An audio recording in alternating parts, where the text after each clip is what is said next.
जय हिंद दोस्तों, वंदे मातरम। एक बात समझनी पड़ेगी आपको कि अगर आपके सर पे जीत का सेहरा बंध रहा है तो फिर हार जब होगी तो जूतों की चप्पल भी टंगेगी टंगेगी। गौतम गंभीर जिन उम्मीदों के साथ में भारतीय क्रिकेट टीम के कोच बने थे, उस समय ऐसा लग रहा था कि ये टीम तो अब चांद से भी आगे बढ़ के मार्स पे पहुंच जाएगी।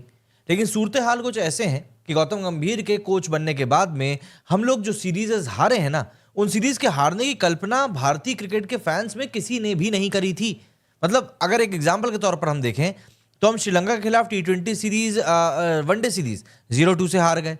इसके बाद हम न्यूजीलैंड के खिलाफ जो घर में हमारे टेस्ट सीरीज होनी थी वो हम 3-0 से हार गए। अब ऑस्ट्रेलिया जाकर भी हम एक मैच हार चुके हैं। हालांकि ऑस्ट्रेलिया में जो हार मिली है वो ऐसा नहीं था कि अनप्रेडिक्टेबल थी, बट जिस तरह की शुरुआत इंडिया ने करी थी उसके बाद किसी ने एक्सपेक्ट नहीं किया था कि इंडिया दूसरे मैच में इतनी आसानी से हथियार डाल देगी।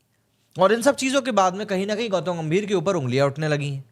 राहुल द्रविड़ के T20 वर्ल्ड कप जिताने वाले कैंपेन के बाद में गौतम गंभीर को अपॉइंट किया गया था as an Indian head coach.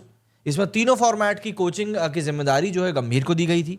Rohit Sharma, Virat Kohli के साथ में उनकी ट्यूनिंग भी काफ़ी अच्छी समझ में आ रही थी और ऐसा लग रहा था कि आने वाले समय में गौतम गंभीर वाकई में कुछ बड़े रिजल्ट्स निकाल कर देंगे।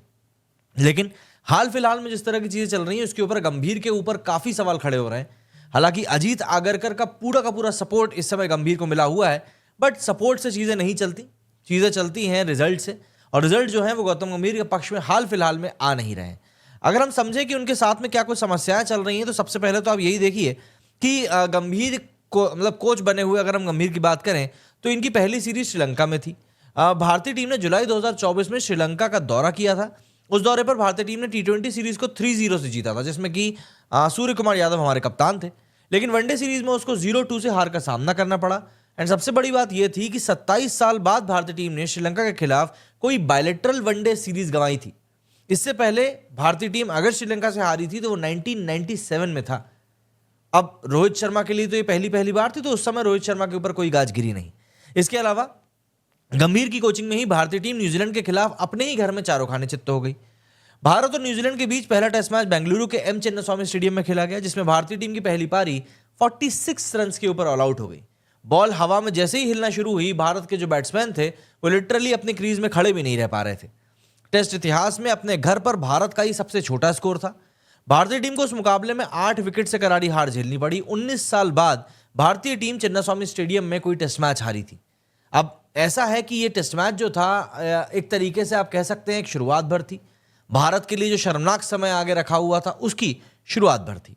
इसके बाद भारतीय टीम को न्यूजीलैंड के हाथों पुणे में 113 रन की हार झेलनी पड़ी, जबकि वानखेड़े में भी उसे 25 रनों से हार का सामना करना पड़ा।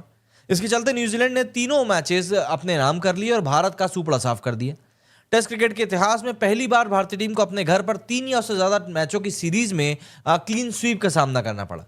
न्यूजीलैंड के खिलाफ अपने घर पर भारत की ये पहली टेस्ट सीरीज की हार थी।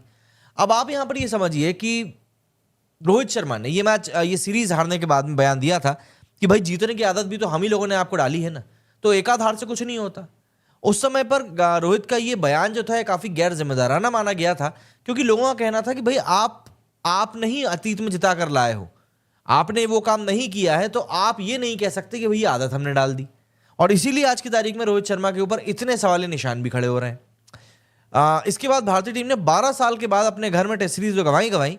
इससे पहले भारतीय टीम को दिसंबर 2012 में इंग्लैंड के खिलाफ 4 मैचों की सीरीज में 2-1 से हार का सामना करना पड़ा था। इसके बाद भारत टीम पहली बार अपने घर में टेस्ट सीरीज हारा। न्यूजीलैंड के खिलाफ सीरीज से पहले भारतीय टीम ने अपने घर पर लगातार 18 टेस्ट सीरीज जीती थी। इसी को लेकर रोहित ने कहा था कि भाई हम ही ने आपको आदत डाली है। गौतम गंभीर के अंडर भारतीय टीम अब ऑस्ट्रेलिया के दौरे पर है। ऑस्ट्रेलिया के खिलाफ सीरीज में भारत ने शुरुआत अच्छी करते हुए पर्थ टेस्ट मैच को 295 रन से जीता था, जो कि एक कॉम्प्रिहेंसिव विन थी। हालांकि पिंक बॉल टेस्ट में भारतीय टीम की फजीहत हो गई और यह मैच तीसरे दिन के पहले सेशन में ही पूरी तरीके से खत्म हो गया। इस मुकाबले में 1000 बॉल्स ही फेंकी गई। ये भारत ऑस्ट्रेलिया के बीच सबसे छोटा टेस्ट मैच भी हो गया है जिसमें नतीजा निकल कर आया हो। गंभीर ने जब हेड कोच का पद संभाला था तो उन्होंने बीसीसीआई से पसंदीदा कोचिंग स्टाफ की डिमांड करी थी।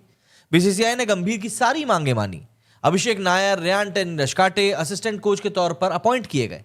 वहीं साउथ अफ्रीकी दिग्गज मॉर्ने मॉर्कल को बॉलिंग कोच बनाया गया, जबकि टी दिलीप फील्डिंग कोच के तौर पर बरकरार रहे। द्रविड़ के कार्यकाल के दौरान भी दिलीप ही फील्डिंग कोच की भूमिका में थे। आपको बता दूं कि गंभीर ऑस्ट्रेलिया के दौरे के लिए टीम सिलेक्शन में भी शामिल हुए थे। सिलेक्शन में हेड कोच कभी भाग नहीं ले सकता, लेकिन गंभीर के लिए बीसीसीआई ने रूल बुक्स में थोड़ा बहुत चेंजेस किए। अब जबकि अच्छे नतीजे नहीं आ रहे हैं तो ऑब्वियस सी बात है, सवाल तो उठेंगे ही। और उम्मीद है कि भारतीय टीम एडिलेड की हार से सबक लेकर आने वाले जो 3 टेस्ट मैचेस हैं उनमें कोई चीज ढंग की कर पाएगी, क्योंकि अब जो सवाल है ना वो तीखे इसलिए भी होने लगेंगे क्योंकि साउथ अफ्रीका अब WTC के टॉप पर पहुंच चुका है श्रीलंका को हरा के। तो ऐसे में इंडिया का फाइनल में जगह बना पाना फिलहाल बहुत मुश्किल दिखाई दे रहा है। इंपॉसिबल नहीं है बट बहुत मुश्किल दिखाई दे रहा है, क्योंकि आने वाले 3 मैचेस में से इंडिया सिर्फ एक ही मैच ड्रॉ करवा सकता है, हार तो कोई सकता ही नहीं है। अगर हार गया तो आप WTC का फाइनल फिर भूल जाओ, क्योंकि अगर मगर की जहां बात आती है ना वहां पे भाई भारतीयों की किस्मत ना बहुत खराब रहती है। ये अगर मगर और दूसरों पर डिपेंडेंसी वाली हालत में हम लोग कभी भी क्वालिफाई नहीं कर पाते। कमेंट करके बताइए आप लोग कि आप गंभीर के बारे में इस समय क्या कुछ सोच रहे हैं और आपको क्या लगता है क्या चेंजेस इस समय भारतीय टीम को करने चाहिए। मेरे इस वीडियो में फिलहाल इतना ही। जय हिंद, जय भारत।